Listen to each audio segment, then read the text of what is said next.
O que vem ser crase? Olha, a gente tem que começar logo explicando que crase não é acento, aquele acento que fica para o lado oposto do acento agudo.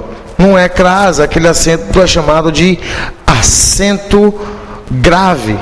Não é isso? Não existe aquela coisa de acraseado, porque isso não é crase, isso é acento grave. E o que é crase, professor?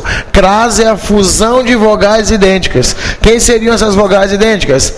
A e A. Preposição e artigo. Esses dois A se fundem, e essa fusão é que nós chamamos de crase, que é representada pelo acento grave. Ok? Bem, ocorrências. Bem, nós sabemos que nada na língua portuguesa é sempre. Vai haver sempre algumas mudanças, umas alterações na normalidade. Bem, com verbos transitivos indiretos, com regência A. Isso é uma coisa óbvia. Por que que isso é óbvio? Bom, se crase é a fusão de vogais idênticas, e uma dessas vogais é preposição, ora, gente, é óbvio que a gente vai estar se referindo a verbos transitivos indiretos, aqueles que pedem complemento com preposição, mas não é qualquer preposição. Lembrem que é fusão de vogais idênticas. Então, além de ser verbo transitivo indireto, a preposição que o rege tem que ser A. Ok? Bem, então com verbos transitivos indiretos, com regência A, seguidos de palavras no feminino. Por que palavra no feminino? A gente volta para cá. Crase é a fusão de vogais idênticas, então uma é a preposição, por isso transitivo indireto com regência A. O segundo tem que ser uma palavra feminina, já que é um artigo. E o artigo A é um artigo feminino. Então A com A resulta em crase.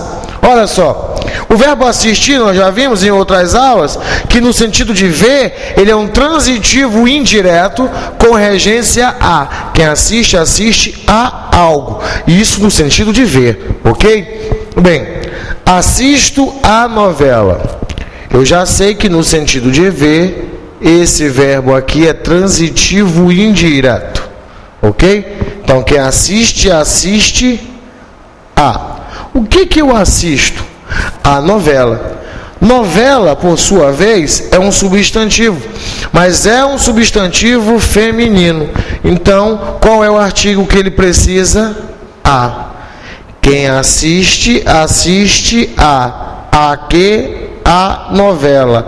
A mais A resulta em crase, que é representada pelo acento grave. Olha, uma coisa a gente tem que salientar. Eu sei que em séries anteriores, professores, aqueles nossos professores amados e queridos, nos disseram que toda vez que houvesse uma crase, nós teríamos que ler desta forma: assisto a novela. Eu quero dizer que isso não é verdade. A crase existe para que não exista essa repetição. Por isso que a crase é fusão. Ok? Então, como é que eu vou ler isso aqui? Assisto a novela. É como se fosse só um A. Não é isso? Esse A já fica subentendido pelo fato do acento grave. Que eu sei que ocorreu crase, mas não é preciso que eu leia a. Então, ler a é um erro. Bem, vamos ver aqui com pronomes demonstrativos. Como é que vai ocorrer crase com pronomes demonstrativos? Bem, a gente quer salientar que palavras como eu, você, tu, nós, não admitem artigo. Os pronomes, na sua maioria, não admitem artigo. Então, como é que vai haver crase? Como é que vai haver a fusão de vogais idênticas se pronomes não admitem artigo? Bem, nós vamos ver que a coisa é bem mais simples do que parece. Olha só. Assisto aquela novela. Eu estou mais uma vez usando aqui o verbo assistir no sentido de ver. E no sentido de ver, nós já sabemos que ele é transitivo indireto com regência A. Ok? Bem, o que vai acontecer aqui? Então, quem assiste, assiste a. Aquela, professor, não admite artigo. Como é que vai haver crase? Ora, ele não tem artigo, mas olha quem é sua sílaba inicial. É a. igual ao artigo que eu preciso para fazer a fusão. E aí o que acontece? Bem, como eu não tenho artigo, a fusão da preposição ela é feita com a sílaba inicial do pronome demonstrativo aquela. Mas professor, isso só vai ocorrer com aquela, porque nós vimos aqui na nossa regra geral que a ocorrência de crase é com verbos transitivos indiretos com regência a, o verbo assistir no sentido de ver, ele é esse verbo, ok? Mas seguida de substantivo no feminino. E essas palavras aqui? Aquele não é feminino, aquilo também não é. Muito bem observado, aquele é masculino e aquilo é neutro. Bem, mas observem aí que a gente vai ter uma variação, nós vamos burlar essa normalidade.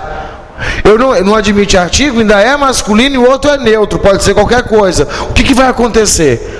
Observem que a sílaba inicial é a mesma. E a fusão da preposição é feita com a sílaba inicial.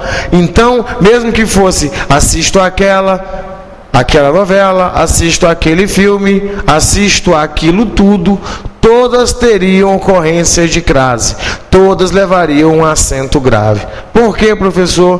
Porque a sílaba inicial faria as vezes do artigo. Ok? Aí independeria de ser masculino ou feminino. Aí cabe até uma observação. É possível crase antes de palavras masculinas? Sim, é preciso sim, desde que essa palavra masculina seja um pronome demonstrativo, ok? Bem, em alguns adjuntos adverbiais femininos, olha, eu quero dizer que isso aqui é uma incoerência, mas a maioria dos gramáticos colocam assim, né? Então há uma tendência de usar essa expressão adjuntos adverbiais femininos, mesmo sendo uma incoerência. Por que uma incoerência? Porque os advérbios são invariáveis. Não é isso? Então não existe feminino. Então o que vem ser esse adjuntos adverbiais femininos? Isso são estratégias que os autores utilizam para tornar o seu conteúdo mais acessível. O que é isso? Lembra como nós falamos ainda há pouco? Que para a gente, palavra no plural são aquelas que terminam em S, e palavras femininas são aquelas que terminam em A? Bem, segue mais ou menos por aí. Aqui, por exemplo, eu te encontro às 10. Às 10 da ideia de hora, tempo, não é isso? Pressupõe-se que seja aí uma expressão feminina. Eu tenho o adjunto adverbial. Então, quando eu for indicar hora, te encontro às 3, te vejo às 2, eu a vi às 11, essas expressões todas serão precedidas de crase, todas terão acento grave. Inclusive aquelas expressões, às vezes, né? O termo às vezes, que é tão utilizado tanto na linguagem oral como na linguagem escrita, ele obrigatoriamente tem que vir com crase. Então é curioso que a expressão às vezes sempre terá crase. Ok? Em conjunções proporcionais. Olha, conjunções proporcionais nós já vimos. Lá em orações subordinadas adverbiais. São aquelas orações adverbiais proporcionais. Nós temos duas conjunções que são a medida que e a proporção que. O curioso é que ambas ocorrem crase. Ok? Ambas têm crase, ambas têm acento grave. A proporção que lemos, vírgula, ficamos mais sábios. Ok? Olha só aqui a crase em a proporção. Ok? Bem, segue agora mais outros casos de uso de crase. Bem, um outro caso que ocorre com crase, né, um caso especial, é com a omissão, que a gente chama de elipse, da palavra moda. Ok? Bem, toda vez que essa palavra ela estiver omitida, implícita na oração, o ar que sobra, ele precisa ser pontuado, ser acentuado com acento grave, né? Precisa ter a indicação de crase. Eu tenho aqui o exemplo, comida à mineira. A gente pode facilmente entender que aqui está omitido comida à moda mineira. Então a gente percebe que na omissão da palavra moda, ocorre crase. Mas, Gilmar, se a palavra moda ela aparecesse, se eu quisesse, eu quero uma pizza à moda da casa, ainda ocorreria crase. Então, mesmo que a palavra moda esteja implícita ou ela aparecesse na oração, o A, não é isso? Terá que ser marcado com acento grave, como uma indicação de crase. Eu tenho aqui um outro exemplo que é arroz à grega. Arroz, a maneira grega, a moda grega, ok? Então, mais uma vez, um acento indicador de crase, mais uma vez, o acento grave. Bem, um caso interessante aqui é o verbo ir, não é isso? Que também foge um pouquinho da normalidade. Por que foge da normalidade? Nós vimos no início que crase é a fusão de vogais idênticas. Quem seriam essas vogais idênticas? Preposição mais artigo. E que isso ocorre quando os verbos são transitivos indiretos com regência a, seguida de palavra no feminino. E o verbo ir é um verbo intransitivo, não precisa de complemento. Bem, mas ele é um verbo intransitivo especial. É isso? Por que ele é um verbo intransitivo especial? Porque ele é sempre seguido de um adjunto adverbial, o que faz com que as pessoas confundam esse adjunto adverbial com um objeto indireto. Ok? O que não acontece. Bem, eu tenho aqui a expressão vou à Itália, chego à Itália. O que serve para o verbo ir serve também para o verbo chegar. Ok? Porque as regências que seguem os seus verbos sempre serão a. Ok? Como é que eu vou me certificar, Gilmar, se essa crase é verdadeira ou não? Bem, eu troco o verbo ir e o verbo chegar pelo verbo voltar. Se aparece a preposição da, é porque tem crase. Se aparece a preposição de, é porque não tem crase. Recapitulando. Como é que eu vou ter crase com o verbo ir e com o verbo chegar? Bem, eles são intransitivos, ok? Mas são regidos, ok? Eles regem ainda a preposição a. Ok? A sua regência é a. Embora sejam intransitivos. Como é que eu vou pontuar a utilização do acento grave, do acento da crase? Ora, é simples. Eu pego o verbo ir e chegar e troco pelo verbo voltar. Se a preposição que aparecer for da, terá crase. Se a preposição que aparecer for de, não terá. Vou à Itália, chego à Itália, eu troco por voltar. Fica volto da Itália. Então, se a preposição for da, tem crase, então preciso acentuar.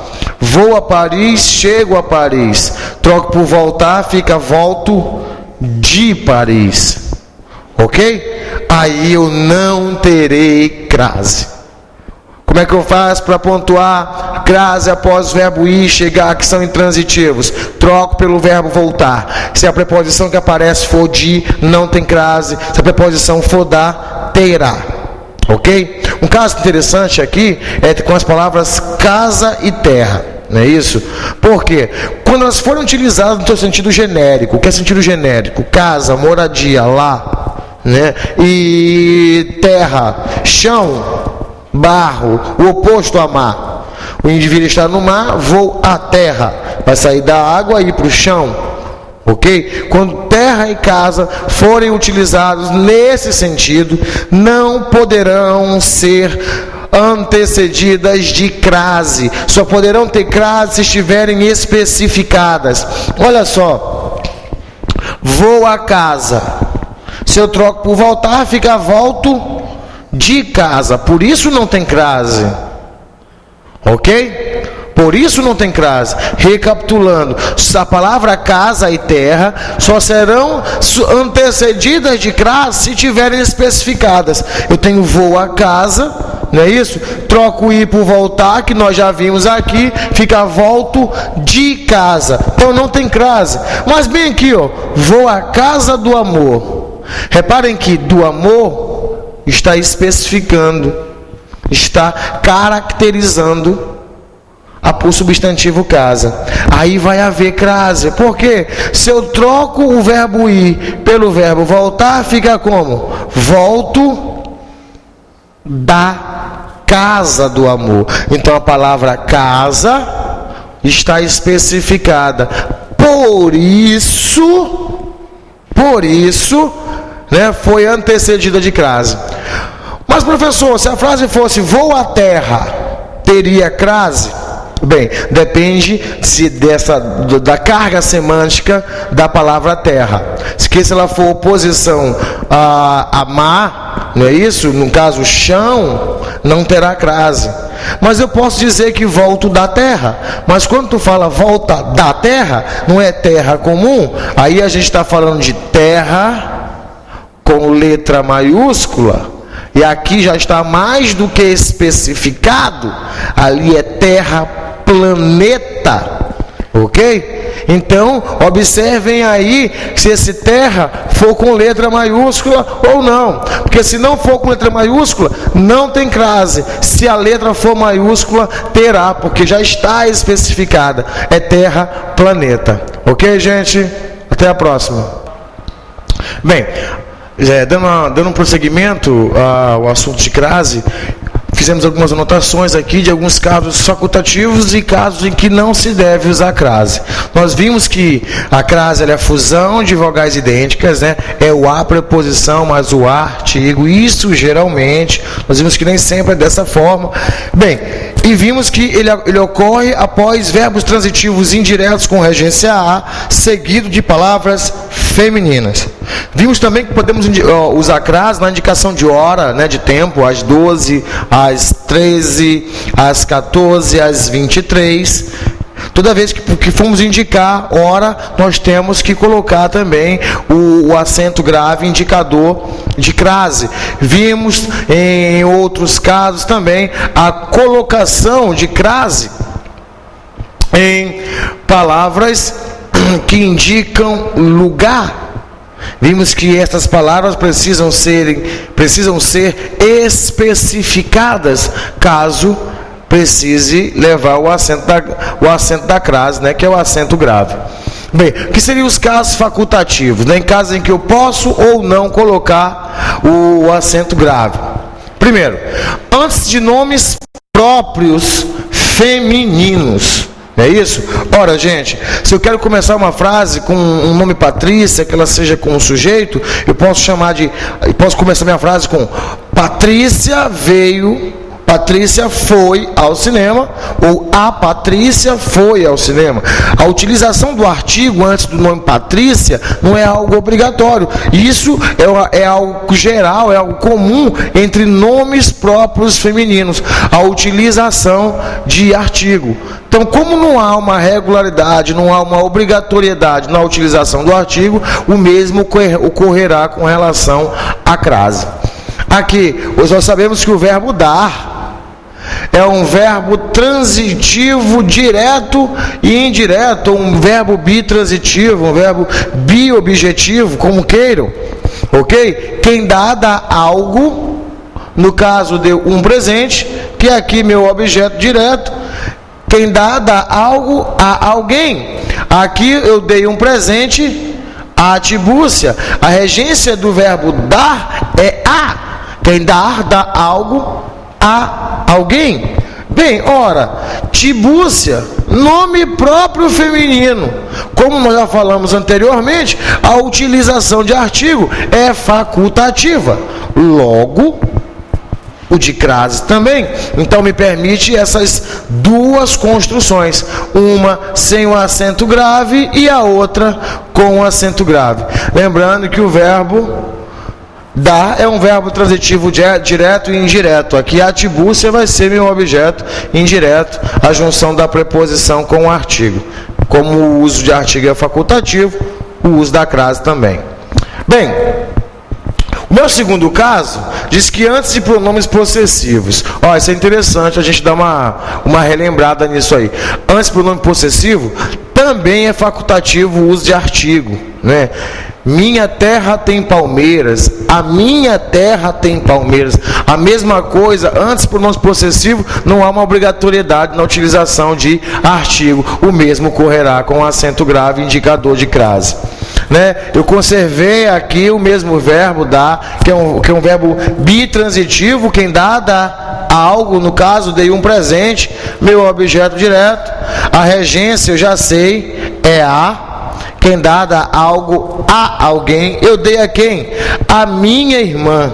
Bem, minha é um pronome possessivo feminino, e nós sabemos que antes pronomes possessivos também não é obrigatório o uso de artigo, né? O mesmo vai acontecer, né? Vai acarretar com a utilização da crase.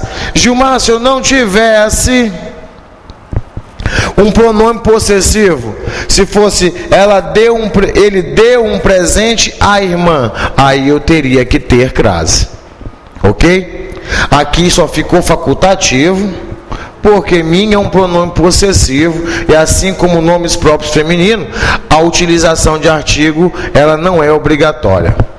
Bem, um outro caso é com a palavra até, não é isso?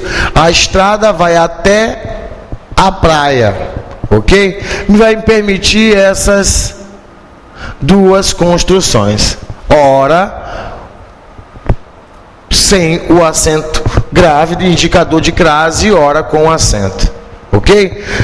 E Gilmar, quando é que eu não poderei utilizar a crase? Bem, a gente pode numerar e explicar isso de uma maneira bem sucinta. Primeiro, antes de nomes masculinos. Eu jamais posso ter crase antes de palavras masculinas, a não ser que seja pronome demonstrativo aquele. Mas o restante, eu não posso. Não é isso? Por que eu não posso? Porque crase é a fusão de preposição mais artigo. A mais a, nome masculino, pede o artigo o. Então não pode ocorrer crase entre nomes masculinos. Ok? Segundo, seria antes de verbos. Por que antes de verbos não posso ter crase? Porque verbo não admite artigo. E sem artigo não há fusão. Antes de pronomes demonstrativos e pronomes pessoais. Olha, com relação a alguns pronomes de tratamento, não é isso? Que fique bem claro, com relação a alguns pronomes de tratamento, que são os pronomes senhora, senhorita e dama, ok? Os outros pronomes não admitem artigo, logo não admitirão crase. Ok? Reprisando, com exceção dos pronomes senhora, senhorita e dama, o restante dos pronomes não admitem artigo. E se não admitem artigo, logo não admitirão crase. Bem, um quinto caso seria antes de nomes de cidades sem especificativo. Olha, nós já comentamos sobre isso com o verbo ir e com o verbo voltar. Não é isso? Vou à praia. Tem crase? Eu troco o verbo ir pelo verbo voltar. Se aparecer a preposição da, tem crase. Se aparecer a preposição de, não tem crase. Exemplo, vou à praia, se eu troco o ir por voltar, fica volto da praia. Logo é um caso obrigatório de crase, ok? Bem, mas se eu pegasse o nome de um local específico, Roma, vou a Roma, teria crase, professor? Vamos substituir o verbo ir pelo verbo voltar, não é isso? Volto de Roma. O que nós dissemos anteriormente, troco o ir por voltar, se aparece a preposição da tem crase, se aparece a preposição de, não. Então, vou a Roma não tem crase, porque fica volto de Roma. Vou a Paris, volto de Paris, não tem.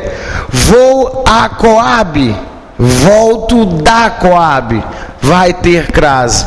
Ok? Se eu quiser saber com relação aos verbos ir, ao verbo chegar, basta trocar por o verbo voltar. Se admitir a preposição da tem crase, se não admitir a preposição de, não terá crase. E o que diz aqui?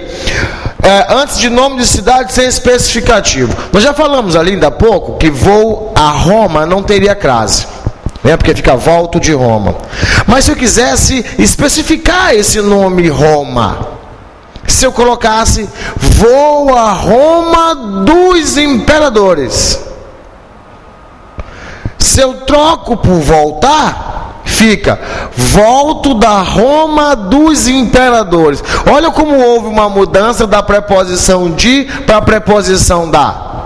Vou a Roma dos imperadores, volto da Roma dos imperadores. Então Roma, quando tiver especificado, será antecedido sim do acento indicador de crase, ok? Vou a São Luís, teria crase? Vamos ver, trocar por voltar, volto de São Luís, não tem crase. Mas se eu boto vou a São Luís dos meus sonhos, e aí, professor, eu especifiquei, será que agora vai ter crase? O que a gente vai fazer? Troca por voltar, vai ficar volto da São Luís dos meus sonhos. Então teria a crase sim. Então, antes de nomes próprios, nomes de cidades, não é isso? Sem especificativo, ok? Sem especificativo, não recebe indicador de crase. Olha só, a gente sabe que isso não se refere a todos os casos, ok? Se eu digo vou à Itália, vai ficar volto da Itália, logo vai haver crase. Vou à Alemanha, volto da Alemanha, já com crase, ok? Essas especificações só valerão para aqueles nomes em que aparece a preposição de. É isso? Vou de Roma, vou a Roma, volto de Roma, vou a Paris, volto de Paris. Só para esses que aparecem a preposição de. Ok? Bem, o outro caso é entre palavras repetidas. Um erro bastante comum são expressões como aquela cara a cara, boca a boca, frente a frente, ok? Entre palavras repetidas não se utiliza crase, ok? Antes das palavras casa e terra sem especificativo. Isso é bem parecido com o caso que nós vimos ainda há pouco. Ok? Vou a casa, volto de casa. Vou à casa de minha namorada. Volto da casa de minha namorada. Ok? Então as palavras casa e terra, essas só receberão, aliás, só serão antecedidas do acento indicador de crase, caso venham especificadas. Ok? Gilmar, o que pode acontecer? Olha, uma das armadilhas que se coloca com relação à utilização dessas duas palavras é que, se elas forem, não é isso, utilizada no seu sentido genérico, casa, aquela habitação, desenhozinho, não é aquela imagem de casa, meramente casa, sem nenhum especificativo, não receberá, não será antecedida do acento indicador de crase. O mesmo vai ocorrer com terra. Se for utilizada no seu sentido genérico, terra, chão, o posto de água, eu estava no mar e fui à terra. Ora, então não terá. Uma das armadilhas que podem acontecer é colocarem vou à terra, e terra com letra maiúscula.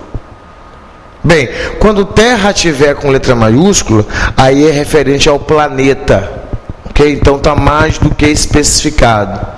Então, se eu estou, por exemplo, na Lua, eu vou à Terra, esse terra tem que ter letra maiúscula, porque é o nome próprio do planeta, ok? Então já está mais do que especificado. Vou à Terra, volto da Terra.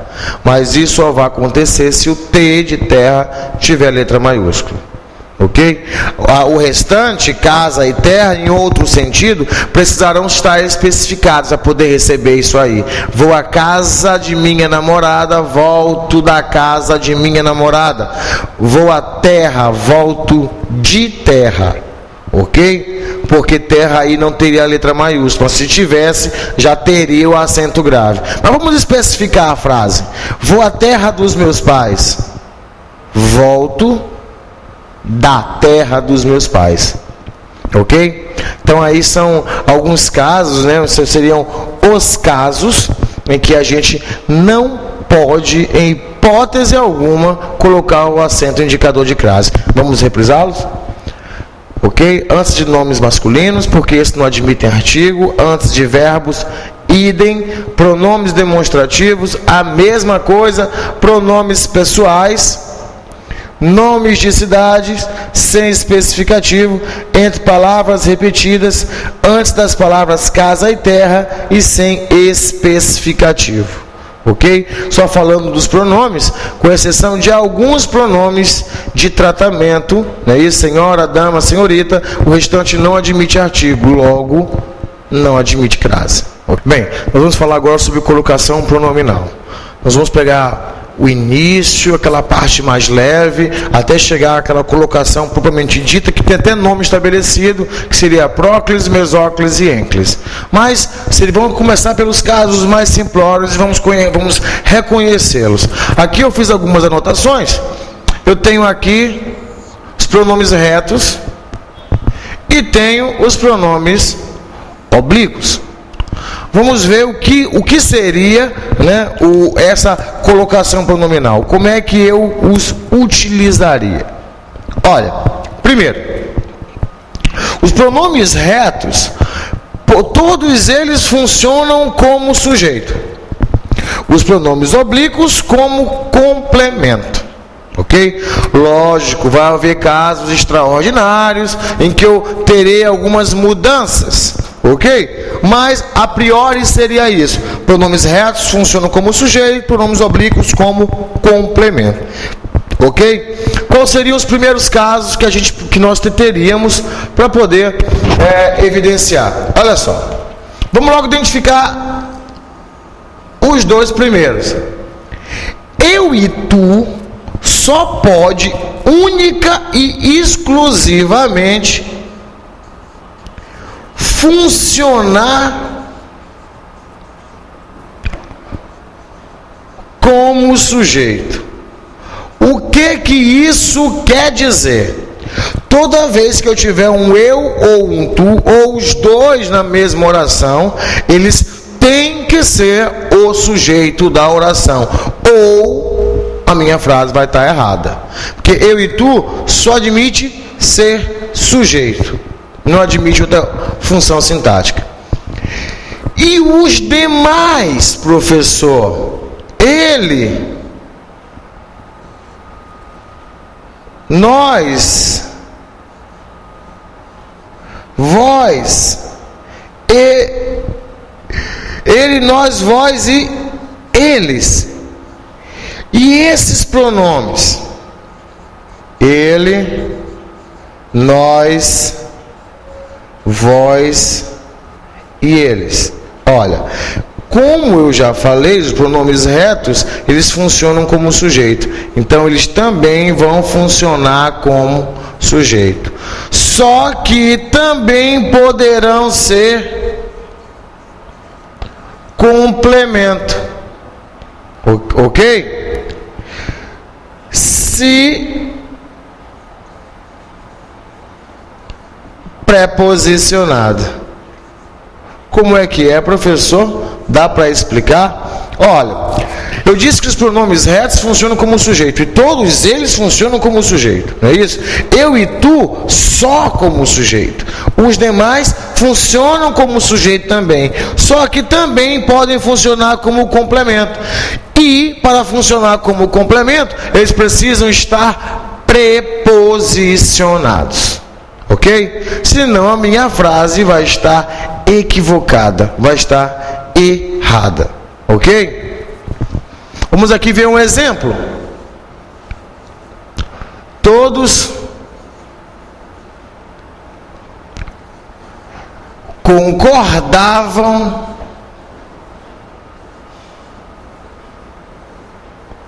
com ele. Bem, Vamos só identificar isso aqui. Vamos trocar esse todos, que é um pronome, vamos botar outro pronome aqui. Vamos botar aqui. Eles concordavam com ele. Quem concordava com ele? Eles. Eles é meu sujeito. Eles é que pronome? É um pronome reto. E eles pode ser sujeito? Deve ser sujeito. Ok? Claro que pode. Eles concordavam com ele. Peraí, o verbo concordar, ele é um verbo o quê? Se eu interrompesse bem aqui, teria sentido completo? Não, seria um verbo, porque ele é um verbo transitivo. Quem concorda, concorda com alguém. E no caso aqui, ele concorda com ele, complemento com preposição. Transitivo indireto, objeto indireto. Minha frase está certa? Objeto indireto é um complemento? É. Ele, professor, não é um pronome reto e ele pode funcionar como complemento? Pode sim, desde que ele esteja preposicionado. Ok? Então aqui ele está preposicionado. Mas professor, então será que os pronomes retos, quando complementam, só funcionarão como objeto indireto? Por isso a preposição pertence ao verbo. Então não é uma regalia do pronome.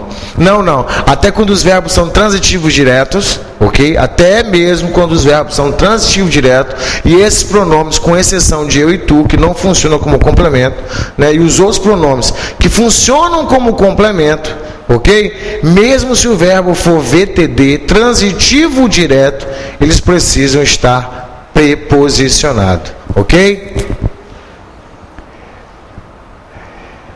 Ela ama a nós. Ela ama a ele. Não pode ser ela ama nós ou ela ama ele, não é? Ou em muito menos a cacofonia. Ela ama ela, não é isso? Olha só, todos esses aqui, não é isso? Para serem complemento precisam da preposição, mas o verbo não deixa de ser transitivo direto. Aqui a gente vai ter um objeto direto preposicionado, ok? Então esses pronomes retos, quando precisam funcionar como complemento, eles precisam de uma preposição. Caso contrário, a minha frase vai estar errada, ok? Bem, então os pronomes eu e tu, que são pronomes retos, funcionam como sujeito, e os demais pronomes também funcionam como sujeito, mas também funcionam como complemento. E para serem complemento, precisam estar preposicionados. Ok? Vamos ver aqui mais um exemplo.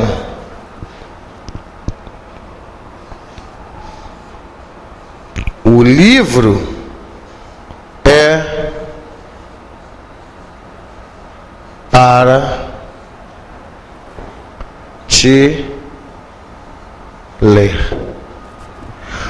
Olha, comum a gente ver frases assim: olha, esse livro é para te ler, né? Mamãe disse que a casa é para te varrer, que é para te fazer a comida. Bem, eu preciso me lembrar que esses pronomes oblíquos, me, comigo, te, ti, enfim, eles são pronomes oblíquos, eles não praticam ação. Ti não faz nada, mi não faz nada, pelo contrário, só recebem. Ok? Então, como seria aqui? Um jeitinho mais prático da gente entender isso aqui, né, é via análise sintática. Ok? O livro é para te ler. Como é que eu vou conseguir identificar isso, professor? Simples. Eu tenho quantas orações? Bem, lembrando que o número de orações é proporcional ao número de verbos. Eu tenho 2 verbos, tenho 2 orações. Ok? Quem seria o sujeito desse verbo aqui? O sujeito aqui seria o livro. Então, o verbo, predicado, sujeito. Passo para outra. Quem seria o sujeito desse verbo aqui? Quem é que vai ler? Ti. Aí a gente passa, volta um pouquinho. Ti é pronome oblíquo, funciona como sujeito? Não. Ok? Então, se eu preciso de um sujeito, quem seria a forma equivalente a ti para ser sujeito? Tu. Então, aqui a minha oração correta seria: o livro é para tu leres. Ok? Preciso fazer alguma adaptação na minha oração. Ok?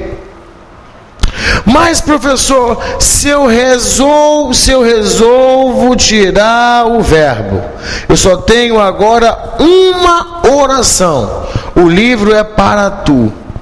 Quem é o sujeito da minha oração? O livro. Espera aí. Se o sujeito do verbo aqui é o livro, e tu? Vai estar funcionando como complemento. E tu pode ser complemento? Não, eu e tu só pode ser sujeito. E quando eu precisar dele como complemento, eu preciso recorrer à sua forma oblíqua. E a sua forma oblíqua é ti. O livro é para ti. Se eu coloco um verbo, tu. Porque só pode ser sujeito. Senão, vai ser somente o pronome oblíquo ti.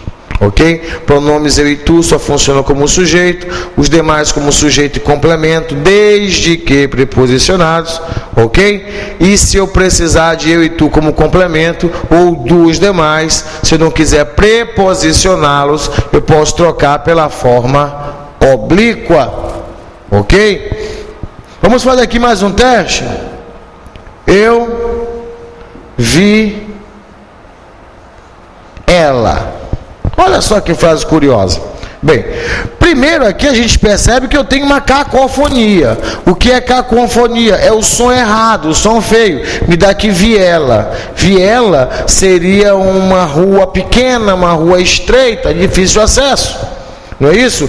Cacofonias, né? Beijei a boca dela, amo ela. Ok? São palavras que dão sons equivocados. Bem, quem é o sujeito? Quem foi que viu ela? Eu. Eu pode ser sujeito? Vamos ver aqui. Eu e tu funciona como sujeito. Então, aqui está certo. Se eu interrompo minha oração aqui, eu vi, sentido completo? Não. Quem vê algo ou alguém. Então, ele é um verbo transitivo. Não é isso? Quem foi que eu vi? E detalhe, ele é um verbo transitivo direto.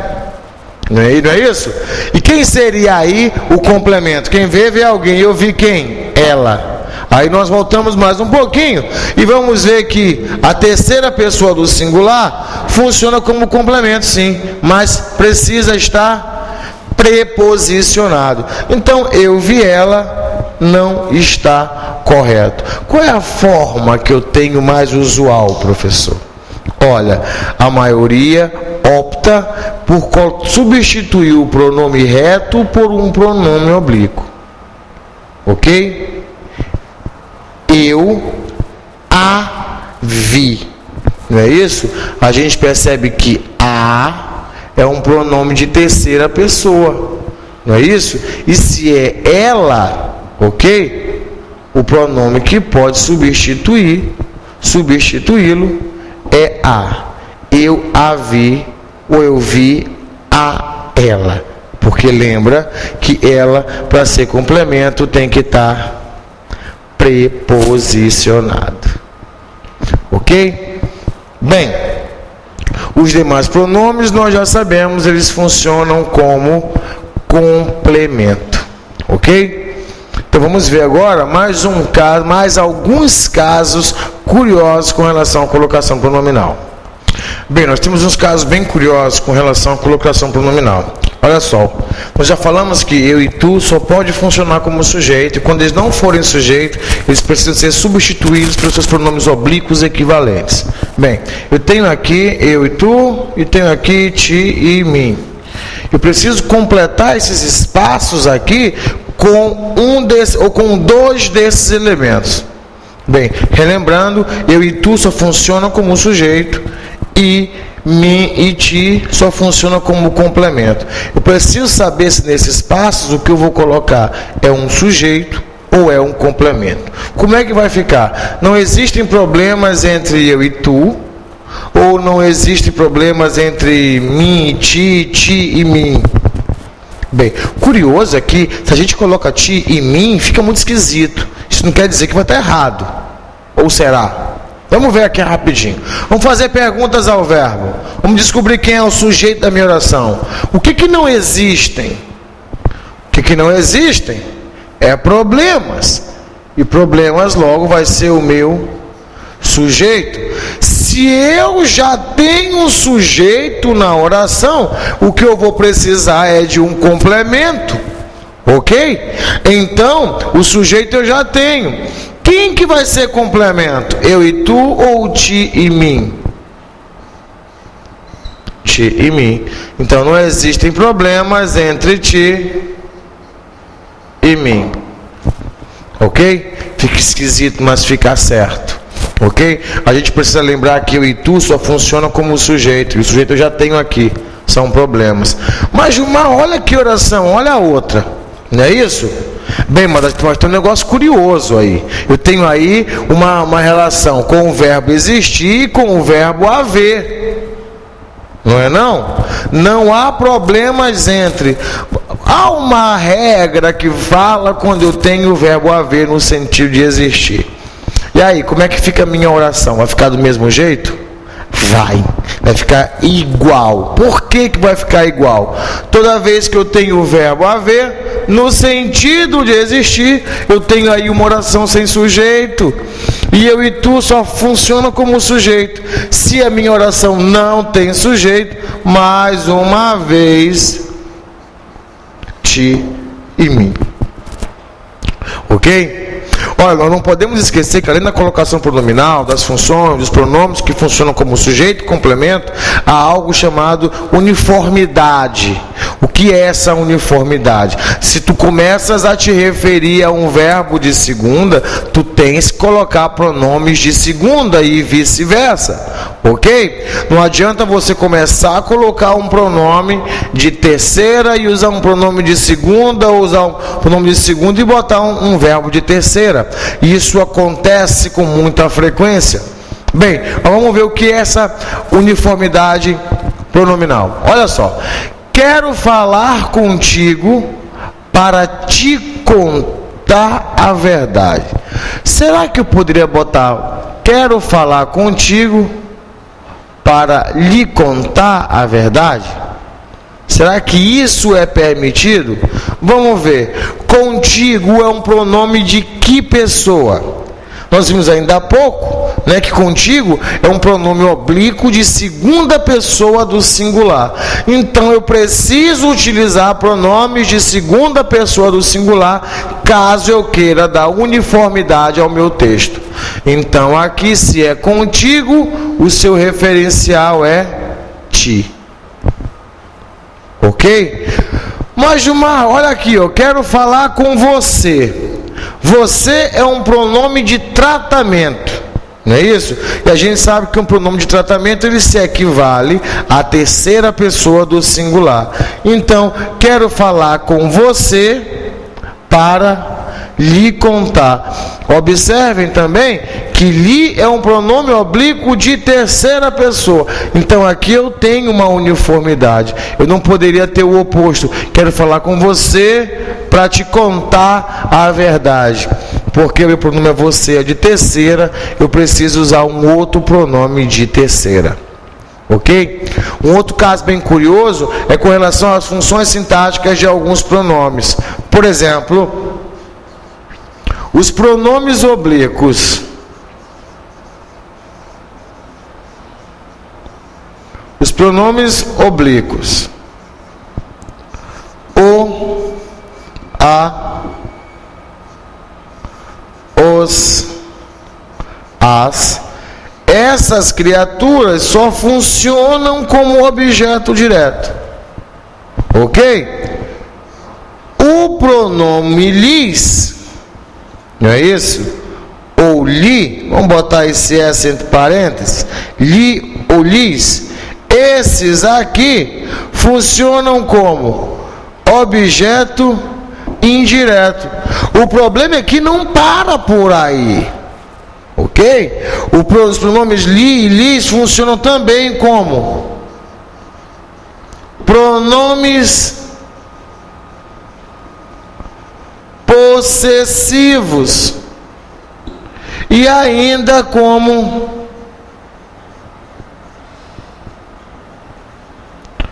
complemento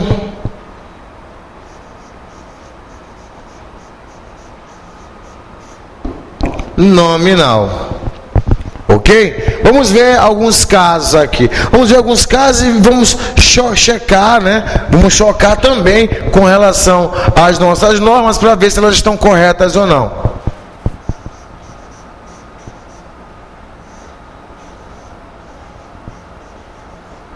Será que a frase eu lhe amo está certo?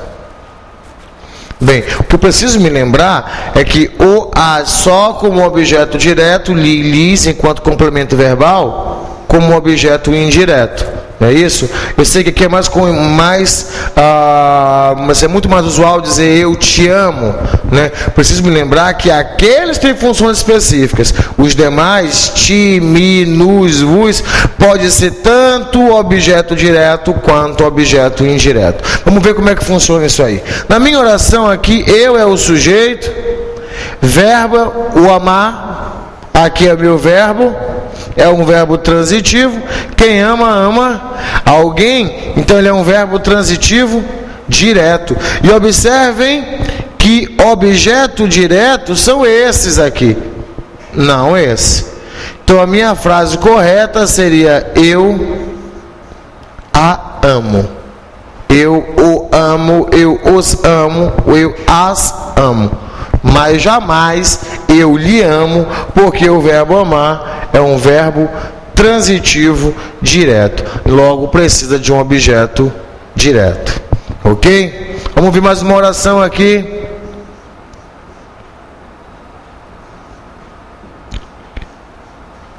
Peço-lhe um favor. Olha, nós já sabemos que o verbo pedir, ele é um verbo que pede dois complementos. Quem pede, pede algo a alguém. Aqui o que foi que eu pedi? Um favor. Aqui é o meu objeto direto. Pedi o favor a quem? Pedi a você. A você aqui é representado por lhe. Lhe significa a você. Então, aqui vai ser meu objeto indireto. Porque quem pede, pede algo a alguém. E esse lhe aqui funciona como objeto indireto. Vejam se ele não poderia ser substituído por essa expressãozinha aqui, ó. A você. Ok? Quem pede, pede algo a alguém. E eu pedi a quem? A você, terceira pessoa, né, que é representado por lhe, funcionando como objeto indireto. Alguns dos casos bem frequentes, ainda agora referente a datas festivas, não é isso? É a frase: desejo-lhe um Feliz Natal. Bem, a gente sabe que o sujeito da minha oração ali sou eu. Eu desejo. Ok? Quem deseja, deseja algo a alguém. Então eu já sei que aqui é um verbo transitivo direto e indireto. O que é que eu desejo? Eu desejo um Feliz Natal. Então aqui é meu objeto direto. Mas quem deseja, deseja algo a alguém. E eu desejo um Feliz Natal a quem? A você, que vai estar representado por lhe, que vai ser meu objeto indireto. Então, li, enquanto complemento verbal, só pode ser objeto indireto. Bem, ainda em relação à colocação dos pronomes li, lis e do o, a, os, as enquanto pronomes oblíquos, né, que funcionam como objeto direto, nós temos essa outra frase aqui: nós lhe queremos aqui. Nós lhe queremos aqui. Observem que eu coloquei aqui o li. Nós temos aqui um verbo transitivo. Então aqui vai ficar oscilando o que é que eu quero. Saber se minha frase está certa ou está errada. Então eu preciso saber o que é este verbo. Se é um transitivo direto ou um transitivo indireto. Ok? Bem, eu já sei que o, a, os, as funcionam como objeto direto. Li e lis como objeto indireto. O verbo querer, quem quer, quer algo ou alguém. Então ele é um verbo transitivo direto. Então minha frase está errada, não é isso? Nós a queremos, nós o queremos, mas nunca nós lhe, porque li é objeto indireto e o verbo querer, ele é um verbo transitivo direto. Bem, olha só. Ainda com relação a isso aqui, a gente percebe que o objeto direto e o objeto indireto já estão bem amarrados.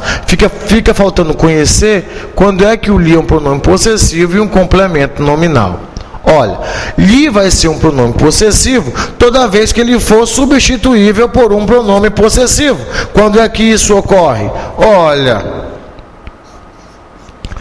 pisei-lhe o pé.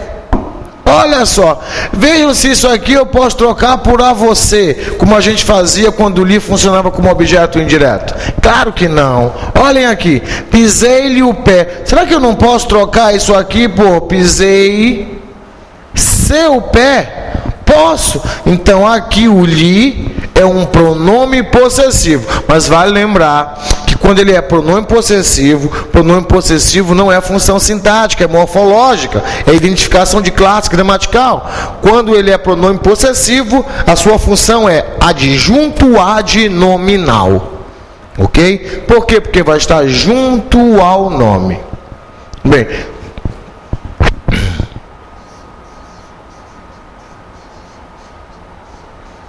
cortei-lhe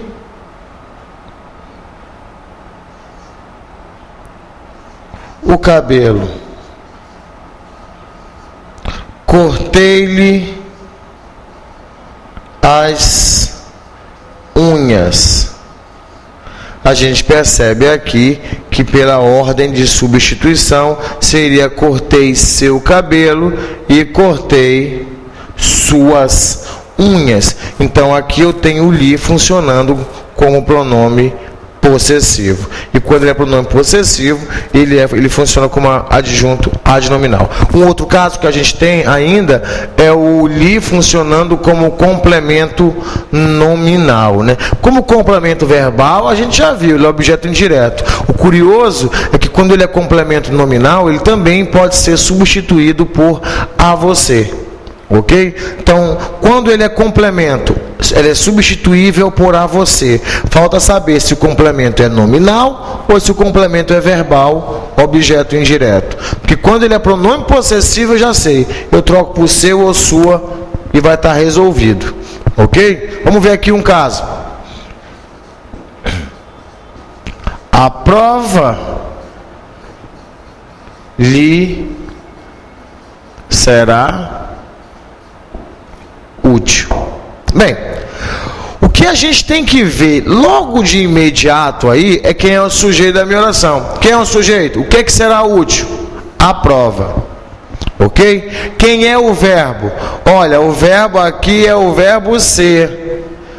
O útil é predicativo do sujeito. Então, sujeito, então isso aqui é um verbo de ligação e isso aqui é um predicativo do sujeito. Olha como a gente pode fazer por mera eliminação. Se meu verbo é de ligação, eu posso ter objeto indireto? Não, porque eu só tenho objeto indireto após verbos transitivos indiretos. Ponto 2. Se o meu verbo ele é de ligação, isso é um predicativo do sujeito. Vamos ver, eu já sei que isso aqui não pode ser objeto direto. Vamos ver o que é que ele vai ser. Posso trocar por seu ou sua? Não. Então também ele é um pronome possessivo. Ah, Gilmar, ficou fácil. Então ele só pode ser aí complemento nominal. É o que ele é, assim. Eu posso trocar o li aí por a você. Não é isso? O li não é substituível por seu, sua, ele não é pronome possessivo. Aqui ele é substituível por a você. A prova será útil a você. E quem está pedindo complemento aí? Útil. O que é útil a alguém. E aqui vai ser útil a você, ok? Só que o a você está representado por li, que aqui é um complemento nominal. Dando uma recapitulada, li pode ser complemento tanto verbal, objeto indireto, quanto complemento nominal. Quando ele for complemento, ele é substituível por a você. Quando ele for um pronome possessivo, ele vai ser substituível por seu, sua, seus, suas. Ok? Bem, a sentença lhe foi favorável. A sentença lhe foi favorável. Ok? Quem é um sujeito? O que é que ele foi favorável? A sentença. Esse é meu sujeito. Sujeito simples, inclusive. Quem é o verbo? Espera aí. Isso aqui é o verbo ser novamente, não é isso? Flexionado na terceira pessoa do singular. Então, isso aqui é um verbo de ligação, isso aqui vai ser um outro predicativo do sujeito. Vamos ver se eu posso trocar isso aqui por seu ou sua. A sentença sua, seu, foi favorável. Fica meio sem sentido, não vai dar certo. Eu preciso trocar por a você. A sentença foi favorável a você. Aí sim. Preciso saber se ele é um objeto indireto ou um complemento nominal. Objeto indireto vem após verbos transitivos indiretos. O meu verbo aqui é de ligação. Quem pede complemento é favorável, porque o que é favorável a alguém. Nesse caso é favorável a você, que é substituível aqui por li. Ok? Então, li aqui mais uma vez funciona como complemento nominal.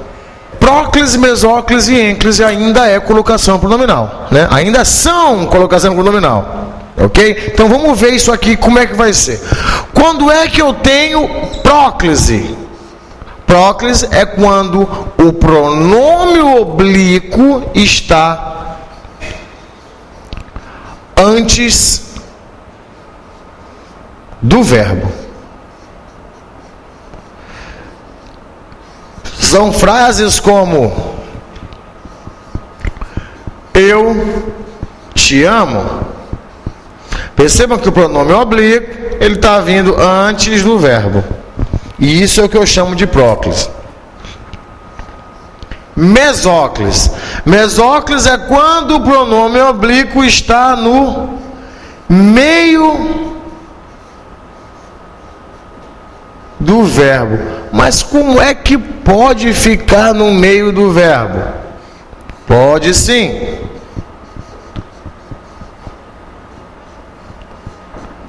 Dar-te-ei um presente.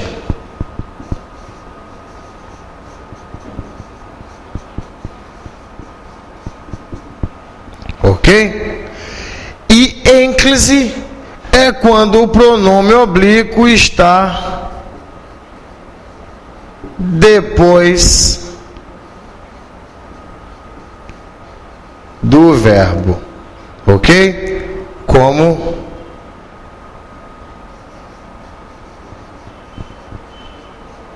amo-te muito. Ok? Então vamos só fazer aqui um esquema. Próclise é quando o pronome oblíquo está antes do verbo.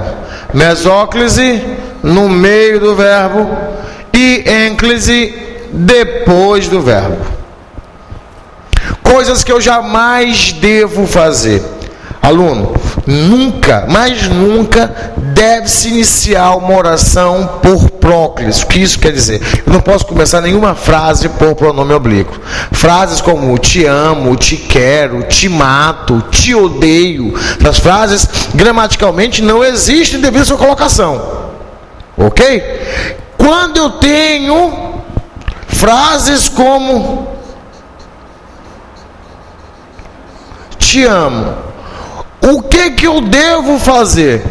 Eu devo transformá-la em ênclise. Não é isso? E o que é ênclise? É quando o pronome está depois do verbo.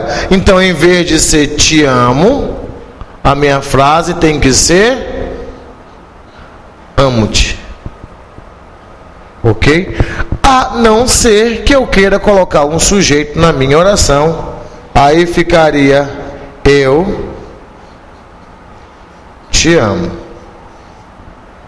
Bem, só que existem alguns casos que nós precisamos regulamentar. Bem, Gilmar, qual dessas colocações é a mais importante? Sem dúvida nenhuma, a próclise.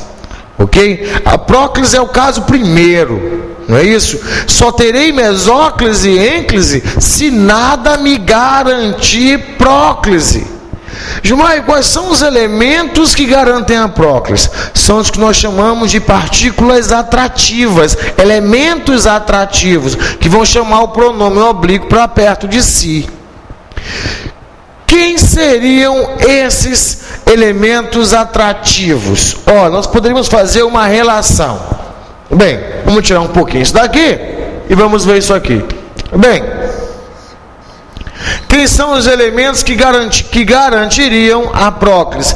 Que garantiriam a passagem do verbo ou a passagem do pronome para antes do verbo. Primeiro, eu tenho advérbios. Ok? Eu tenho advérbios. Um advérbio é uma partícula atrativa. Por exemplo, naquela frase que nós tínhamos ainda há pouco, amo-te. Se eu coloco aqui um advérbio, bota aqui um advérbio de negação. Não. Eu não tenho mais nenhuma possibilidade de ter ênclise, porque eu botei um advérbio aqui. Então eu não pode, esse pronome oblíquo não pode mais ficar aqui. Ele é atraído pelo advérbio. Então é não te amo. Quando eu tenho um advérbio, eu não me impede qualquer outro processo de colocação que não seja a próclise. Jamais te esquecerei. Jamais te esquecerei. Olha, observem aqui, não é isso? Que eu tenho um outro advérbio, eu tenho um advérbio de tempo, que é o verbo jamais, né, que é o advérbio jamais, e ele atraiu o pronome oblíquo para frente do verbo, né, para perto de si. Então aqui eu tenho próclise garantido pelo advérbio. Ok? Um segundo elemento atrativo seria o pronome relativo. Ok? Pronome relativo também é uma partícula atrativa, assim como o advérbio. Só me permitirá próclise.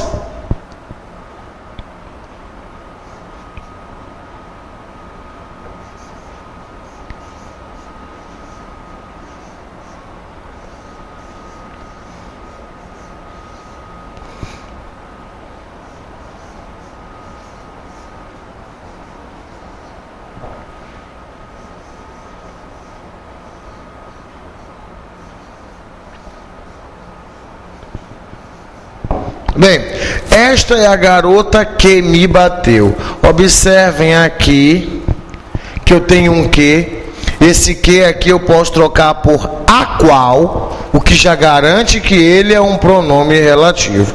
E nós já sabemos que o pronome relativo é uma dessas partículas atrativas, ok? E se é uma partícula atrativa, eu só posso chamar o verbo, o pronome para frente do verbo. E isso eu chamo de próclise. Então, pronome relativo, não é isso? Também é uma partícula atrativa. Gilmar, qualquer que? Não, qualquer que não.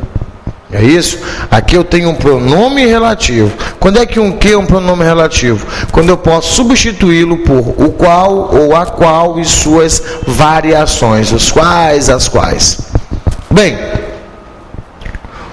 um outro elemento que nós temos é uma tal de conjunção integrante, que nós já vimos. Não é isso? Que nós já vimos conjunção integrante lá em orações subordinadas substantivas. Ok? Vamos ver esse exemplo. Quero que me ajude. Professor, eu já vi que o pronome está antes do verbo, e isso é próclise. Mas não seria o mesmo caso da frase anterior? Esta é a garota que me bateu? Não. Os que são muito parecidos, né? São homônimos perfeitos, né? Mesma grafia, mesma pronúncia, mas sentidos diferentes. O primeiro que aqui é um pronome relativo. Eu posso trocar por o qual ou a qual. O que eu não posso fazer com essa oração. Esse que aqui, ele não é substituível por o qual e a qual. Ele não é um pronome relativo. Ele é uma conjunção integrante. Aqui eu tenho uma oração subordinada, substantiva, objetiva, direta. Ok? Então, orações substantivas, só nelas que ocorre conjunção integrante. E ela traiu o pronome para frente do verbo. E aí isso eu chamo próclise. Outros casos que me garantem a próclise aqui são com conjunções adverbiais. A gente já sabe, orações subordinadas adverbiais. Todas aquelas conjunções, elas atraem, né? Elas atraem o pronome oblíquo, vai me garantir a próclise. Quando me perguntou, eu disse não. Bem, aqui eu tenho uma inversão, não é isso? As minhas frases estão inversas. Eu disse não quando me perguntou. Então, por isso, o uso da vírgula ali. Observem que eu tenho mais uma vez aqui uma próclise. O pronome oblíquo está antes do verbo. Qual seria o elemento que atraiu? Quando é uma conjunção adverbial temporal.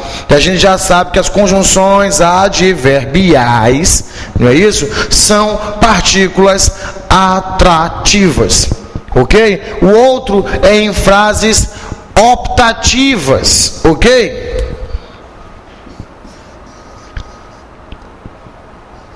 Deus me abençoe.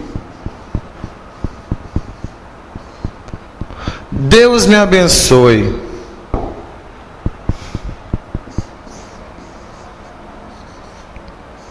Deus nos ajudou muito hoje. Deus me abençoe e Deus nos ajudou muito hoje. Bem, observem aí que eu tenho duas próclises. Não é isso? Eu tenho duas próclises. Será que eu tenho o mesmo caso? Bem, o que eu disse aqui nós temos aqui casos obrigatórios de uso de próclise. Frases optativas. Não é isso? Tem essas frases optativas. Aquela que é um pedido, não é isso? Deus me abençoe não é uma certeza, é uma opção. Então aqui eu tenho uma próclise obrigatória.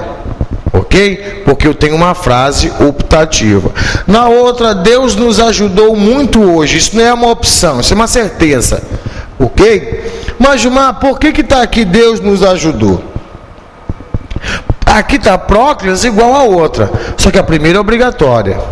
Preciso me lembrar que Esses elementos aqui são partículas 100% atrativas. E percebam que eu não tenho substantivo aqui. O sujeito da oração ali, Deus, não é uma partícula 100% atrativa. Se eu tenho meramente um sujeito, eu posso ter tanto próclise quanto ênclise. Deus nos ajudou ou Deus ajudou-nos. Agora o problema é que a forma proclítica é bem mais usual do que a mesoclítica e a enclítica. Ok? Nós temos uma preferência bem maior pela próclise do que pelos demais. Gilmar, quando é que eu vou usar a mesóclise? Primeiro, quando eu não tiver nenhum desses elementos aqui. Não é isso? E só tem 2 casos de mesóclise. Qual seria? Os casos de mesóclise são com verbos no futuro do presente ou com verbos no futuro do pretérito. São aqueles verbos que são terminados em rei e ria. Matarei, pedirei, pediria, amaria. São com esses verbos. E que nenhum desses elementos apareça.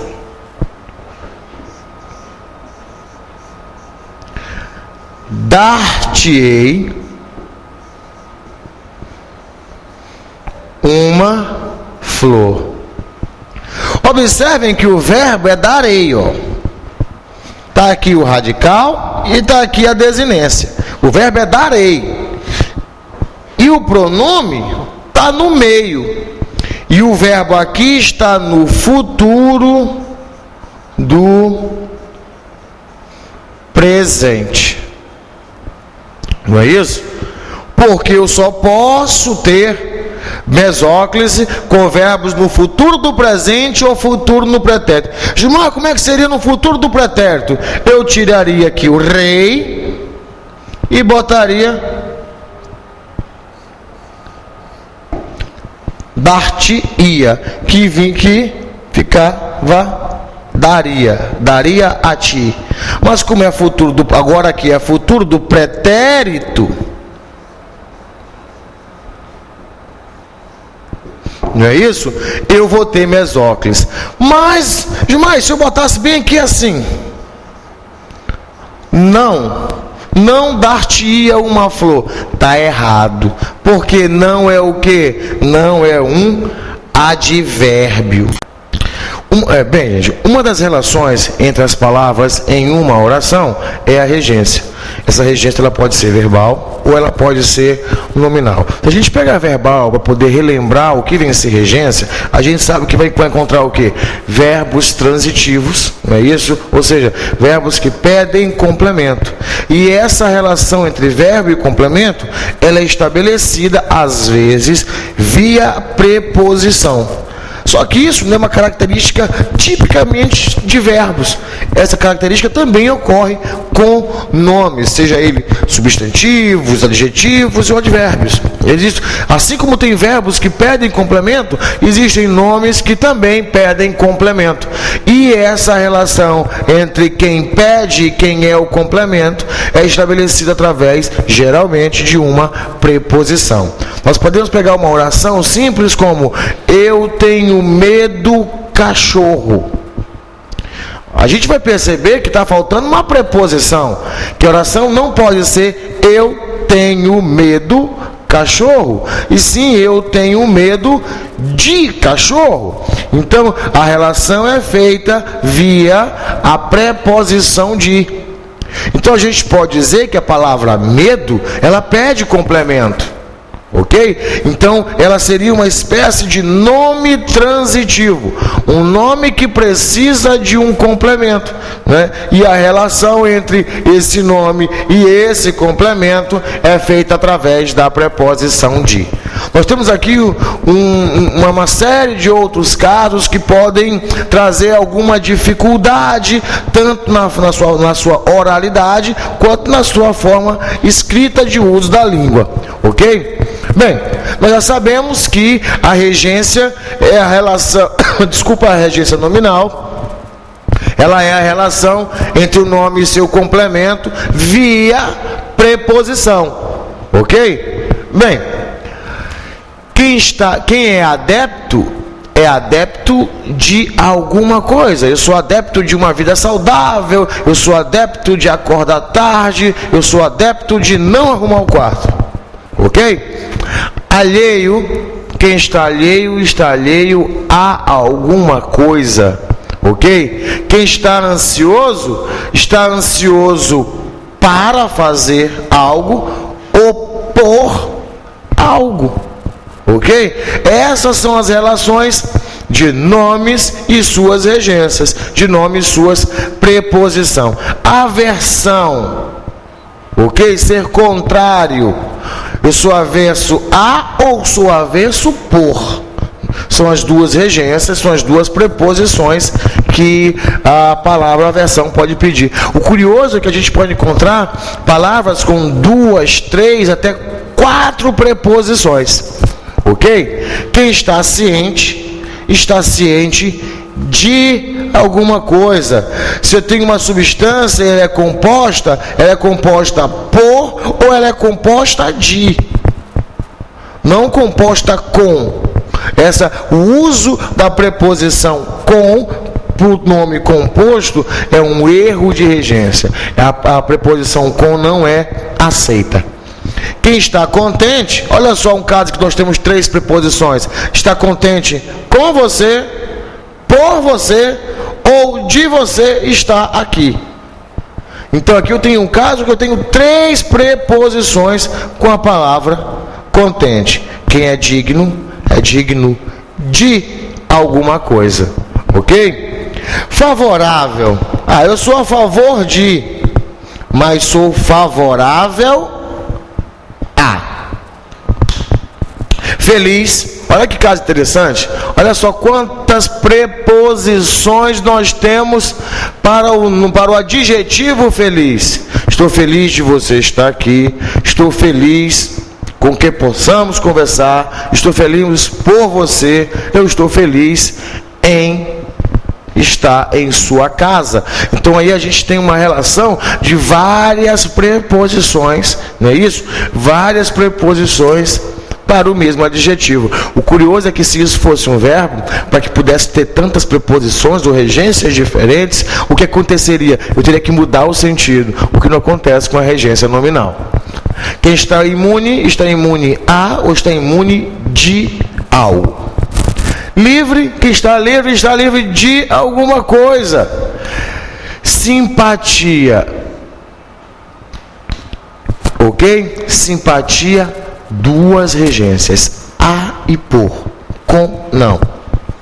Tendência, ele tem tendência ao suicídio e ele tem tendência para fazer exercícios.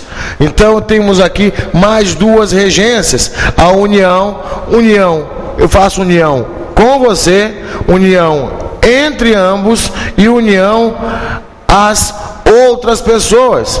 O que é relativo a, e o que é referente a.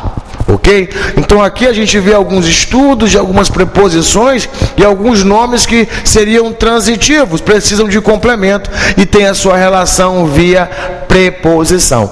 E isso nós chamamos de regência nominal. Ok? Com relação às pontuações, a pontuação mais frequente é a vírgula. Só que aí nós temos uma inversão.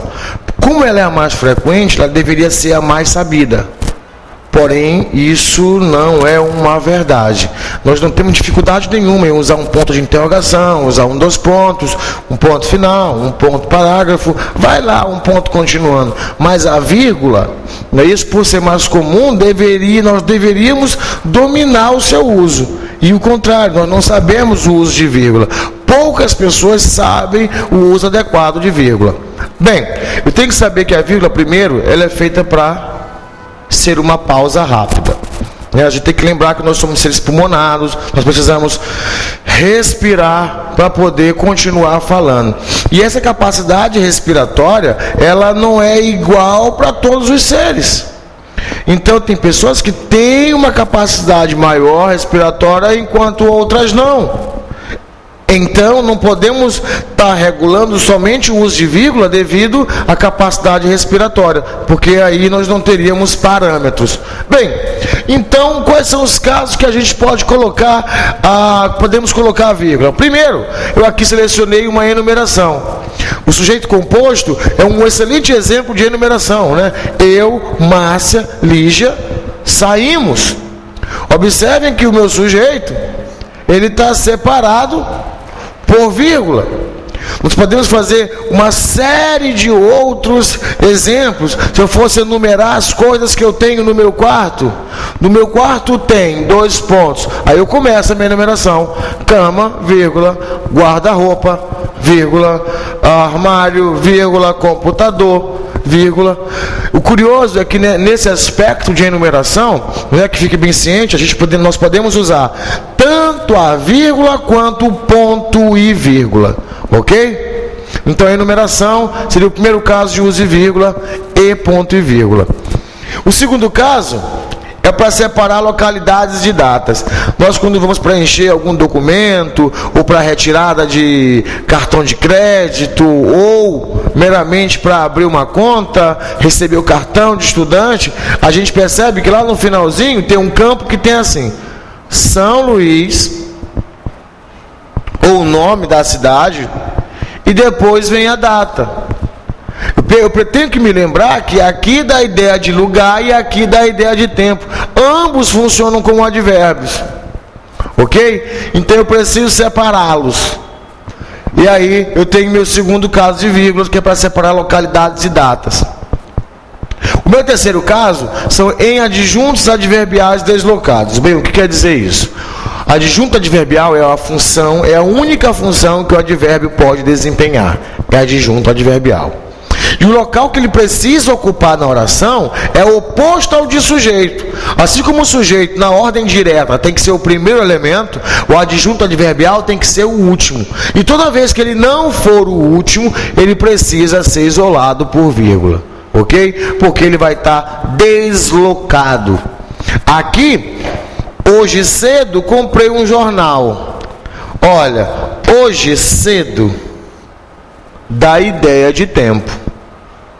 E eu tenho 2 palavras juntas dando ideia de tempo. Eu chamo isso de locução adverbial. Ok? Gilmar, se fosse só uma palavra, seria um adjunto adverbial, mas não seria uma locução. Aqui a minha frase na ordem direta seria: comprei um jornal hoje cedo. Quer dizer, o meu termo que dá a ideia de tempo teria que estar no final.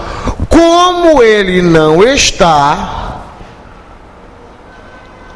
preciso isolá-lo por vírgula. Ok?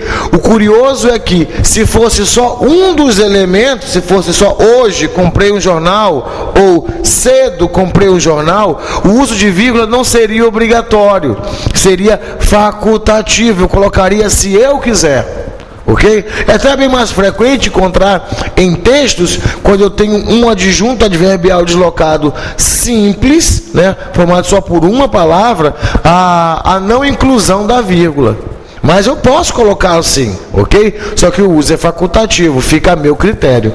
Então, hoje cedo comprei um jornal, tenho 2 palavras, tem uma locução adverbial, né, e está fora do seu local de origem, por isso é obrigatório o uso de vírgula. Ok? Quarto caso, em orações adverbiais deslocadas. O que isso quer dizer? Olha, quando nós temos orações subordinadas, o que é comum aparecer? A oração principal e depois a oração subordinada. Não é essa a normalidade? Não é essa a ordem direta? Bem, quando eu tenho orações adverbiais, ok? E a minha oração subordinada vem antes da oração principal, eu vou ter meio que um repeteco do item 3. Eu terei um adjunto adverbial deslocado, uma vez que oração adverbial só funciona como adjunto adverbial. É a única função desempenhada por advérbios. Aqui eu tenho a minha oração principal e aqui eu tenho minha oração subordinada. subordinada, adverbial, condicional. Olha, observem que lá nas adverbiais, a maioria da classificação, ou das classificações das adverbiais, ela é feita pela identificação de conjunções, na maioria dos casos, não quer dizer sempre. Aqui, o meu período já inicia pela conjunção. Então é sinal que ela já está na ordem trocada, porque na ordem direta ela não poderia iniciar por conjunção. Quem inicia por conjunção é oração subordinada. É sinal que a principal está depois, por isso eu tenho o uso obrigatório de vírgula. Eu não vou dançar de qualquer jeito, só vou dançar se ela dançar, se é a principal conjunção condicional. Então, o item 3 e o item 4 são bem parecidos, ok? A diferença é que eu tenho aqui uma oração. Então, eu tenho adjuntos adverbiais deslocados e orações adverbiais deslocadas como casos de uso obrigatório de vírgula. Bem, quinto caso, em orações coordenadas assindéticas. Olha, oração coordenada são aquelas opostas às subordinadas. O que isso quer dizer? Se a subordinada é uma oração dependente, a oração coordenada é uma oração independente. Recapitulando, se a oração subordinada é uma oração dependente, a oração coordenada é uma oração independente. Ela não tem relação nenhuma com a outra oração. Ela já possui sentido completo. Eu tenho aqui, ó, cheguei em casa. Sentido completíssimo. Abri a geladeira. Ok? Outra oração com sentido completo. Percebam que nenhuma aqui completa o sentido da outra. Elas são orações independentes, ok? E as orações independentes eu chamo de orações coordenadas. E o que vem ser esse termo chamado de assindético? Olha, assindético é um termo derivado, ele vem de síndeto. O que é síndeto? Conjunção. As orações que têm conjunção nós chamamos de sindéticas. As que não possuem chamamos de assindética. Como não há conjunção ligando as orações, poderia ser cheguei em casa e abri a geladeira, ok? Poderia, mas não é, eu não tenho aqui. Aqui eu não tenho a conjunção. Se eu não tenho a conjunção, a minha oração ela é assindética, ok? E a ausência dessa conjunção ela é suprida pela presença da vírgula. Bem, o outro caso é antes de toda conjunção coordenada, exceto as aditivas. Olha, isso aqui é interessante. As orações coordenadas são aditivas, adversativas, alternativas, conclusivas e explicativas. São 5. Dessas 5, apenas uma não terá vírgula, que serão as aditivas. Aquelas que têm a conjunção e, mas também, mas ainda, nem, essas conjunções não serão antecedidas de vírgula, porque elas são aditivas, ok? Bem, aqui eu tenho dormi cedo, mas acordei tarde. Espera aí, dormir cedo e acordar tarde não são ideias que se casam, são ideias contrárias. E se são ideias contrárias, eu tenho uma oração adversativa. Não é isso? As orações adversativas são introduzidas por conjunções adversativas. E essa conjunção aqui é mas. Ela não é aditiva, por isso ela precisa de vírgula. Olha, é bom lembrar que nós temos a conjunção i, que é a principal conjunção aditiva, ela pode ser adversativa sim. E quando ela for adversativa, ela necessita da vírgula. Se nós pararmos para poder entender a frase, estudei muito e reprovei, estudei muito e reprovei, vocês vão ver que estudar e reprovar são ideias contrárias, não é isso? E eu poderia trocar a conjunção e pela conjunção mas ou pela conjunção porém. Estudei muito, mas reprovei. Estudei muito, porém reprovei. Então a conjunção e não seria aditiva, seria adversativa, portanto deve ter deve ser antecedida de vírgula, ok? Mais um caso é em orações adjetivas explicativas. Olha só, as orações adjetivas são aquelas iniciadas pelo pronome relativo, ok? Pronome relativo é aquele quando a gente pode trocar o que por o qual, a qual. Por que eu estou falando do que? Porque o que é, como eu posso colocar? É o pronome relativo mais famoso, é o pronome relativo mais usual. E toda vez que ele puder ser trocado por o qual, a qual, ok? Ele será um pronome relativo. Olha só, o carro que comprei é bom. A gente tem que lembrar que a oração adjetiva são duas. Eu tenho a adjetiva explicativa e tenho a adjetiva restritiva, ok? Nesse caso aqui, ó, que comprei, devido à presença das vírgulas, ela se torna uma oração adjetiva explicativa. Se eu retiro a vírgula, ela passa a ser restritiva, né? Tecnicamente, na maioria dos casos, a diferença entre uma adjetiva restritiva e uma explicativa é presença ou ausência de vírgula. Nesse caso, se eu tenho vírgula, eu tenho uma oração adjetiva explicativa. Gilmar, tem um macete interessante? Tenho. Toda vez que eu tenho um pronome relativo que, aqui no caso é o pronome relativo que eu posso trocar por o qual. Não é isso? Poderia ser suas variações, o qual, os quais, a qual, as quais, ainda seria pronome relativo. Então, se eu tenho um pronome relativo e ele está antecedido de vírgula, eu tenho uma oração explicativa. Ok? Olha que meio que lembra um aposto, e o aposto também tem a presença de vírgula. Olha só, falando em aposto, eu tenho aqui, no meu oitavo caso, em orações apositivas. O que seriam orações apositivas? São orações que funcionam como aposto. O que é um aposto? É uma explicação de um termo anterior.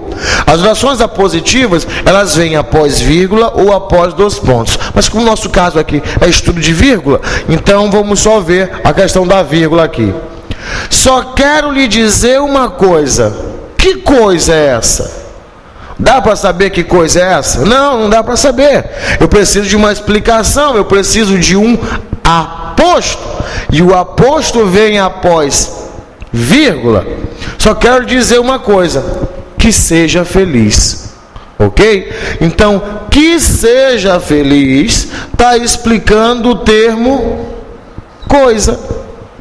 Ok? Então aí eu tenho uma oração apositiva. E a oração apositiva ela vem após vírgula também. Bem, nós percebemos que os casos de uso de vírgula eles são bem mais extensos. Eu posso até não me lembrar de todos os casos em que eu devo usar vírgula, mas eu jamais posso me esquecer dos casos onde não se usa vírgula. Até porque eles são casos menores e os erros são gravíssimos. Por exemplo, nós temos 3 casos de não uso de vírgula, não é, que é pecado mortal, não é colocar vírgula nesses termos. O primeiro é para separar sujeito de predicado, ok? O segundo para separar o verbo do seu complemento, aquela história do verbo transitivo mais o objeto, e nome do complemento. Ok? Então nós temos 3 casos em que nós não podemos, em hipótese alguma, ok? Utilizar a vírgula, que é para separar sujeito de predicado, para separar verbo do complemento e para separar nome de complemento. Eu coloquei aqui uma oração para que a gente pudesse evidenciar. Bem, primeiro, eu tenho medo de cachorro. Quem é que tem medo de cachorro? Eu. No caso aqui, sujeito. Ok? Tudo isso aqui é o meu predicado. Ok? Aqui eu tenho um verbo transitivo. Quem tem algo. O que é que eu tenho? Medo. Então ele é um transitivo direto, porque não há preposição fazendo essa ligação. Isso aqui vai ser um objeto direto. Bem, mas se minha oração fosse eu tenho medo, se eu interrompesse bem aqui, eu tenho medo. Tem sentido completo? Não. Quem tem medo de alguma coisa ou de alguém. A palavra medo, embora seja um complemento, seja um nome, precisa de um complemento. E o complemento de um nome eu vou chamar de complemento nominal. Aí a gente volta para cá. Não se usa vírgula para separar sujeito de predicado. Nesse caso é impossível a utilização da vírgula para separar o sujeito do predicado. Não se coloca. Ah, irmão, eu quero colocar mais uma vírgula. Vou botar bem aqui. Eu tenho, vírgula, medo de cachorro. E essa vírgula aí parece estar correta. Pelo menos a pausa aí dá um jeitinho, né? Não, também vai estar errada. Eu não posso separar um verbo do seu complemento. Né? Lembrando que o verbo transitivo é um verbo que pede complemento. E o objeto é o complemento do verbo transitivo. Logo, essa vírgula também aqui não existe. Ok? O último caso, se eu pudesse colocar uma vírgula aqui. Eu tenho medo, vírgula, de cachorro. Impossível. Por que impossível? Porque aqui eu estou separando um nome do seu complemento. Então essa vírgula também aqui não existe. Olha, nós temos esses casos aí de utilização de vírgula e de não utilização de vírgula. Temos apenas mais 2 casos especiais de uso de vírgula que nós precisamos lembrar e que nós vamos ver agora. Bem, nós temos aqui 2 casos especiais. Quais seriam esses casos especiais? Seria o vocativo e o aposto. Bem, por que eles são especiais, Gilmar? Porque eles são termos acessórios. Né? O que são esses termos acessórios? Eles não pertencem nem ao sujeito nem pertencem ao predicado. Ok? Eu tenho aqui, ó. Márcia, você vai ao cinema? Bem, primeiro tem que saber o que é um vocativo. Pombas, vocativo ele é um chamamento. É um ei. Né? É tudo que eu faço para chamar a atenção de alguém. Observem que na oração, quem é o sujeito? Bem, eu sei que muitas pessoas vão achar que o sujeito vai ser Márcia, o que não é. O sujeito aqui do verbo ir é você. Márcia não pode ser sujeito porque vai contrariar aquela regra que nós vimos de não se usa vírgula para separar sujeito de predicado. Então eu não poderia fazer isso aqui. Márcia foi só um jeito que eu chamei, que eu tive para chamar a atenção, né? Chamando seu nome, poder dizer, ei você vai ao cinema? Então aqui é um vocativo. E o vocativo não pertence à oração. Tanto é que o sujeito aqui é você e o predicado é vai ao cinema.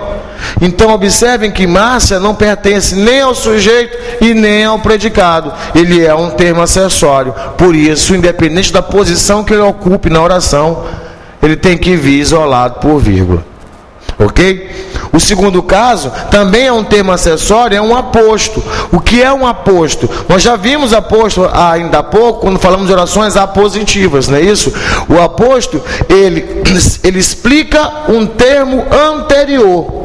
No caso aqui, Márcia, a filha do vizinho, saiu cedo. Bem, óbvio que a filha do vizinho está explicando o termo Márcia. Mas quem seria o sujeito da minha oração? Márcia. Quem seria o predicado? Saiu cedo. Percebam que a filha do vizinho só explica um termo anterior. Não pertence ao sujeito e não pertence ao predicado. É um termo acessório e, como tal, precisa vir isolado por vírgula. Ok? Esses aqui são os nossos casos especiais: aposto e vocativo. Vocativo é um chamamento e o aposto é uma explicação de um termo anterior. Ok? Coloquei uma oração aqui. Silvia, você conhece minha tia, Dona Ângela? Olha só, aqui nós temos aqui um caso de uso dos 2 elementos. Qual seria o uso dos 2 elementos? Bem, primeiro eu tenho Silvia e eu tenho você logo em seguida. Ok? Eu preciso saber que o sujeito do verbo conhecer é você. Você conhece. Logo, Silvia vai ser o quê? um vocativo. E se é um vocativo, precisa ser isolado por vírgula. Então, Silvia, vocativo. Você conhece minha tia, Dona Ângela? Ora, dá para explicar, dá para saber que Dona Ângela está explicando o termo minha tia. E se explica um termo anterior, isso eu chamo de aposto. E aposto é um termo acessório, obrigatoriamente eu preciso colocar a vírgula, ok? E a gente encerra aí o nosso uso de vírgula. Bem, ainda dando nosso prosseguimento no nosso estudo sobre pontuação, nós temos aqui, eu trouxe aqui os dois pontos e o ponto e vírgula, ok? Bem, vamos iniciar, vamos falar sobre os dois pontos. Para que servem os dois pontos? Bem, primeiro, para iniciar uma enumeração, ok? O que eu tenho, no meu quarto tem dois pontos, cama, vírgula, guarda-roupa, vírgula, enfim, aqui eu tenho, eu verifiquei tudo, não é isso? Aí veio como se fosse meio que uma explicação, né? Tudo o quê? Aí aqui eu tenho dois pontos, aí eu começo a enumeração, os freios, os pneus, o tanque e o motor. Então aí eu tenho uma enumeração. Antes de enumerações, eu preciso usar dois pontos. Seria o primeiro caso. Então as pessoas que já estudaram, já fizeram vestibular, percebam que em monografias o 12 pontos é muito usual. Por quê? Porque nós vamos colocar citações. Um exemplo grosso disso aí seria colocar para introduzir falas, ok? Que as pessoas também têm assiduidade em leitura, percebem isso, né? Os livros são marcados pelo uso de travessão, os travessões vão indicar a fala de cada personagem, um discurso direto. Então, para introduzir falas, então ele disse, dois pontos, não irei com você jamais.